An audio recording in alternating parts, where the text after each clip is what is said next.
back at WNST, Towson, Baltimore, and Baltimore Positive. We're taking the Maryland Crab Cake Tour out on the road. I got my Betty Boop scratch-offs, only a handful left. We're going to be up in Hampstead and Carroll County at Greenmount Station this week. We're going to be at G&A, Coney Island Hot Dog with my pal Andy up in White Marsh next Friday, the 22nd, and then the 27th. We're going to be up in Perry Hall with our friends at Conrad's Crabs. They're pulling them right out of the water and plating them, and they've won 9 times now, best crabs in Baltimore. So we'll be celebrating with them later on in the month. I celebrate with this guy a couple times a week. You can hear him here each and every Thursday on the Dennis Koulatsos Show. You can follow him out on Twitter at @Koulatsos Show. He's usually selling cars over Coons Baltimore Ford Security Boulevard. I've got my my Coons shirt on here, and I'm going to take a curveball with you because you and I get together a couple times a week, and we have been known to talk about fishing, politics, life, good fortune, concerts, and all that. I want to take – this is the only week you have to do this. Don't be mad with me, all right? I'm going to make you talk baseball this week, all right? Look, I tried. I went fishing on the Susquehanna Sunday morning and caught some smallmouth.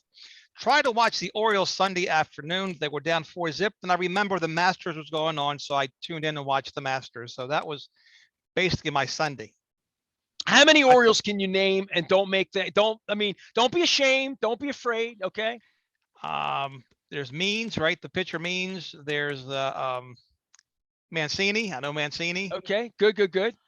Adley Rutschman, is he on the roster? Or is he's got to. Yeah, he's injured, but he'll be here soon. Cedric Mullins. Come on, I got to give you him, right? Ryan Mountcastle. Let me give you him. You're a lot further ahead than I am, obviously. I'm not there. I try to watch it, and it was unwatchable. It really was. For me, it was like they were down 4-0, and it was like watching paint dry. What happened? I mean, like your family came from Greece, and I would say my family came from Venezuela. I'm Aparicio. I'm here because of baseball. So I have a different association with it, obviously. But, I would think people come from Greece. They played soccer. They kicked the ball around a little bit. I would think most European families that came here, soccer was sort of primary to who they were in the 60s and 70s, wherever they came from. But baseball was a thing. You're East Baltimore. I was East Baltimore. When you moved in over there, Sedona, your family's running around in the 70s. Baseball and Jim Palmer and Brooks Robinson and Boog Powell, you were near Memorial Stadium. Do you remember your first Oriole game? Do you remember going? You know what? The first Oriole game I took in, Eddie Murray hit a home run. I can't tell you how old I was, but you remember that? Oh, yeah. We'd go down there a hot Sunday afternoon. The whole family would get down there, aunts, cousins, uncles. It was an event. Prices were pretty cheap to get in there. Food was cheap. It was just a great way to spend an afternoon, an evening, and or a weekend. So you made it a family event to go to the game. Oh, absolutely. Going to the beach for the day. Just different.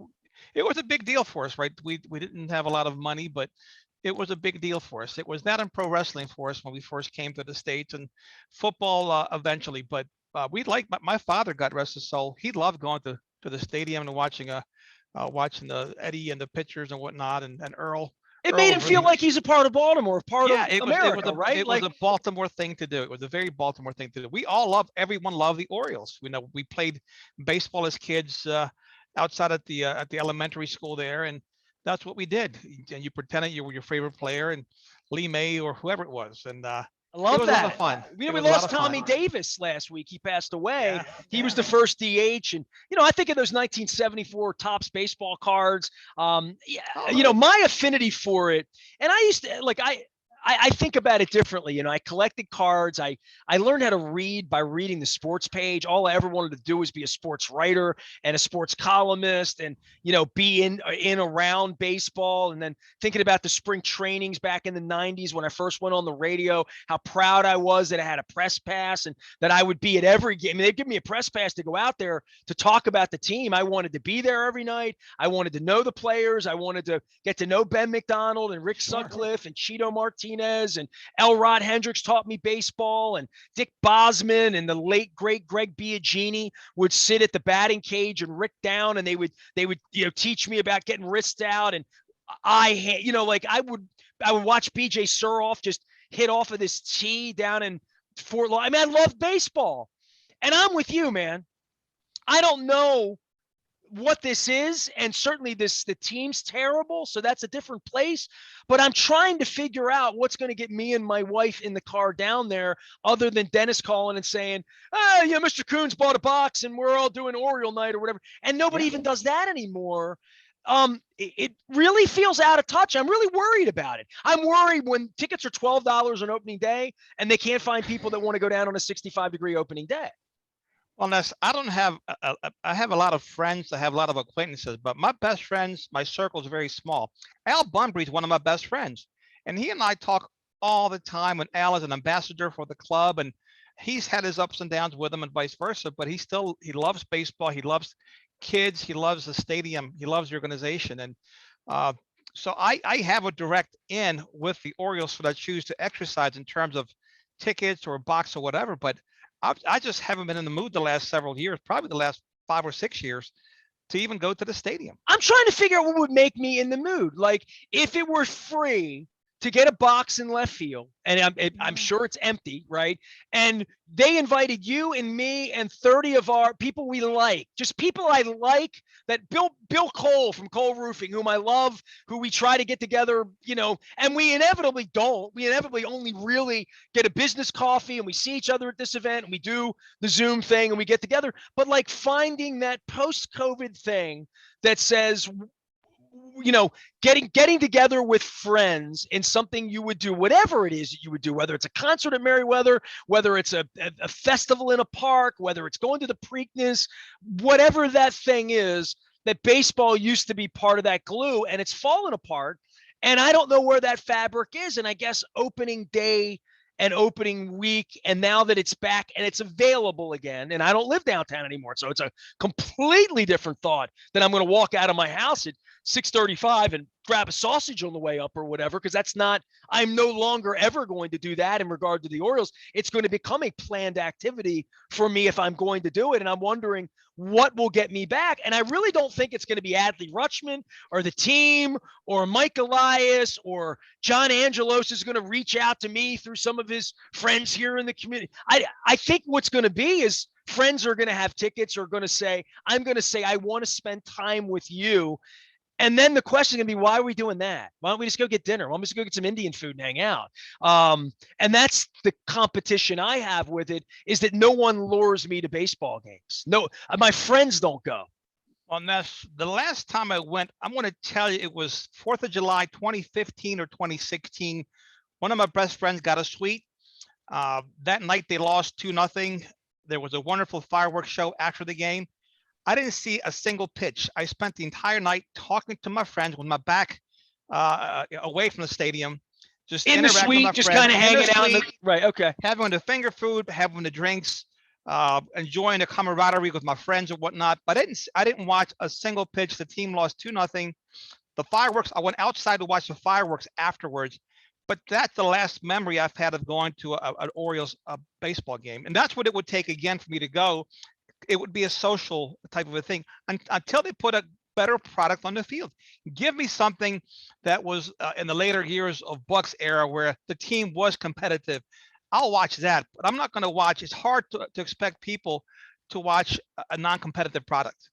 Well, I mean, it's about pride too. You spend a lot of time over Coons Baltimore Ford. You want to be proud of what you're wearing, what you're associated with, the investment of time. There's a real pride issue that's lacking with the payroll. And, if we're really going to talk about how effed up this thing's been for 30 years and how goofy the old man was when he was allegedly lucid, now they're you talk about rudderless. If I call over to Coons Baltimore Ford and they pick up the phone and I say, who runs this place? They're going to say, well, let me get you on the phone, Mr. Koulatsos. And I'm going to say, who are you, Koulatsos? Who's this Coons guy? You're going to say, well, let me get you, if it's important, I'll get you to Crystal, Jim Coons. That there's somebody sitting there. With the Orioles, there is zero front face. And I think the Ravens need to be careful with this, because Bisciotti doesn't want to be a part of this. And Dick Cass, who was a very front-facing president, they're taking on this new guy who, when I met him, wanted no part of me, wanted no part of interaction. And I'm thinking to myself, this has been a 30-year thing where it's been a very bad front face for the brand of how they run their business, let alone what's on the field. Forget Cal Ripken or whether it's Mike Bordick or whether it's Matt Wieters or whoever, Manny Machado. That isn't what the business owner touches. That's not what the customer touches in the stands when they're getting a hot dog, when they're showing up, when they're parking, when they're dealing with the season ticket rep, when they're there paying $14 for a beer. What experience are they getting and who's responsible for that? I don't know that anybody's out in front of that. I mean, with the Orioles at all. And again, and it's been going on for a long, long time. They need better management. They need to be run better. Well, that's the last jersey I purchased was one from Manny Machado, just to let you know. So I don't know who's buying jerseys these days, who's buying any sort of Orioles memorabilia that they can wear with some semblance of pride, right? I mean, I guess I would like to have a Trey Mancini jersey for reasons other than baseball, right? For what he overcame. I'm gonna get you an orange 33 Eddie Murray so you can remember that first time you saw Eddie get in there and make it happen, man. But my point is, nothing current excites me about this club. It just isn't. And when are they going to be competitive? Is it going to be 2025, 2026? It seemed like they've been in the rebuild ever since Hector was a pup, and now he's full grown. I think the fan base is tired of waiting. I think there's a lot of apathy out there, and we also have a lot of options. How we can spend our time versus supporting something that isn't fun to watch, and it just isn't. Well, they were 0-2. They're losing 4-0, and the Masters wasn't any good either, right? It wasn't any good. No, it wasn't that close. But again, it was more compelling television to watch a 25-year-old ranked number 1 in the world chase that green jacket. That was a better storyline than the Orioles being down 4-0. And I guess they lost 8-0, whatever it was. But I didn't miss anything by turning off, by switching channels anyway. And I think I gained because there were some storylines there with the Masters. Well, once McIlroy came, then it was like he's on 15 and he makes the birdie, they go to 12, and then all of a sudden you're like, all right, he's going to have to put the ball in the water here. Like, it's really bad stuff is going to have to happen to him. But it's the Masters, and I've seen Greg Norman have bad things, and I've seen Tiger Woods just standing on the other side, making the other guys soil themselves, right? So that is, and as it turns out, he woke up in the morning and cried to his wife that he didn't think he could handle it, and now he's got a 5-shot lead with 4 holes left to go. But it tests your mettle, right? I mean, so there was that. It wasn't guy against guy or 3-way for a playoff. It was man on himself, I guess, was the last hour of the tournament. Man against, he was playing the course, of course. And then, of course, he gets to the 18th and he can't make a short putt. He was nervous. Good thing he had a 5-shot lead. I'll tell you that right now, because, and of course, the prize money, $2.7 million for first place, 1.6 for second, $1 million for third. So there was that drama to see who's going to finish where, because that money difference is significant in the Masters. Dennis Koulatsos is here. He'll be there and here on Thursdays from 3 until 5, and again on Sunday morning with the Sunday Sports Voice.